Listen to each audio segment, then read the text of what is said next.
Labor's public confusion on the beef issue is continuing after the Trade Minister Don Farrell was forced to backflip on his previous comments that Donald Trump had personally raised the issue with Anthony Albanese. Here was Opposition Leader Susan Lee in Question Time today.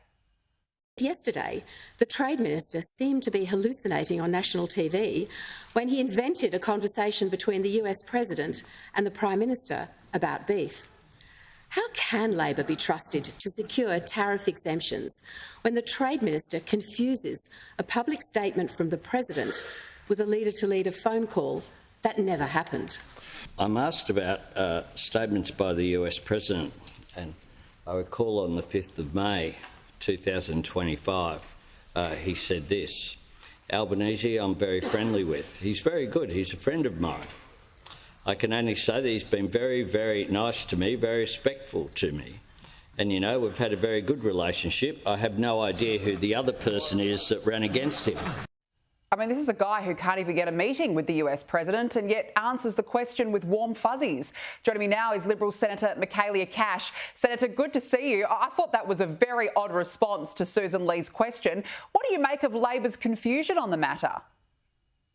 Well, I think it was even worse than odd, Danica. I mean, what hubris the Prime Minister has in relation to an issue that is just so important to the Australian people, and that is, of course, our strict biosecurity standards. This government, the Albanese government, has made a decision to let into Australia US beef born and raised in Mexico and Canada.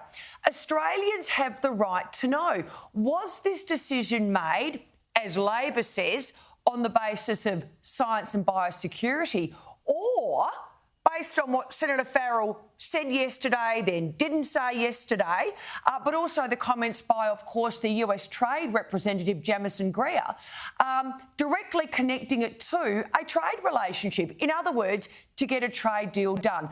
Australians take biosecurity seriously.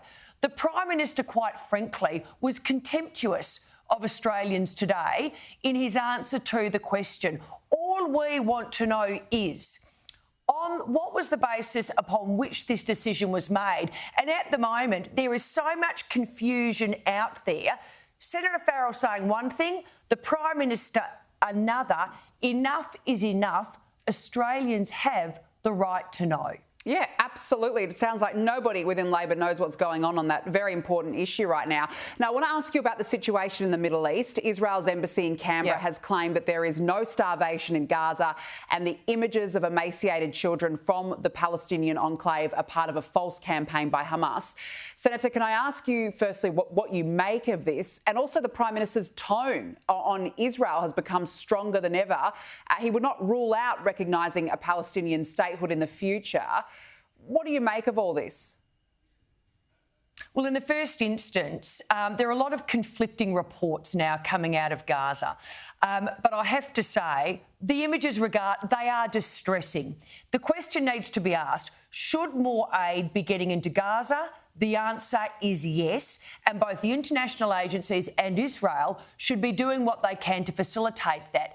But the moral obligation here lies directly at the foot of the terrorists, Hamas. They started this war when they butchered and slaughtered 1,200 Israelis. And what Penny Wong and Anthony Albanese seem to refuse to admit is that Hamas could end the war tomorrow. They could release the hostages and they could lay down their arms. Hamas chooses to prolong this war. And just on aid in any event, the aid that goes into Gaza, Danica, it's currently there are credible reports that Hamas is taking it.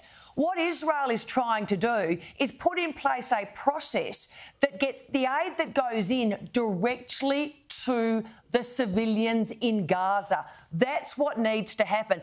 And as far as Anthony Albanese and Penny Wong go, when it comes to recognising a Palestinian state, shame on them for even thinking about the recognition of a Palestinian state when the terrorists are in control of Gaza. Shame on them. Exactly. Hamas is still active and there are all those hostages still underneath, about 50 of them. We don't know if they're dead or alive. So to even be having this conversation right now is just so premature. It's an absolute disgrace. I agree. Now, you are backing a WA Liberal Party motion to scrap Welcome to Country and Net Zero. I've got to say, Senator, you have been praised in the last few days for your stance on these matters, but also your incredible support of Jacinta Nampijinpa Price in the Senate on Thursday. Now, I know you're a senator. You're in the wrong house right now, but I've got to ask you, have you got leadership ambitions? I love the Senate. I love my role as a senator. The only ambition I have is to replace Penny Wong as the leader of the government in the Senate, just not on Labor's side. But just in relation to Susan Lee, you know, she is doing a great job post the election a loss in actually allowing us as a Liberal Party to have a discussion in relation to our policies. So I think that is actually a good thing. So you're fully behind Susan Lee, because I know on the issues of net zero and everything else, she's consulting with the party. She's taking her time to come up with a decision. You've been very clear on your decision. So is there a split in the party? No, not at all. As I said, I mean, as Susan has made it very clear to us all, our policies are up for review, but our values are not. So I am very pleased that we are now able to have these discussions. They are constructive, and ultimately we will form an opinion as a party on a number of policy issues.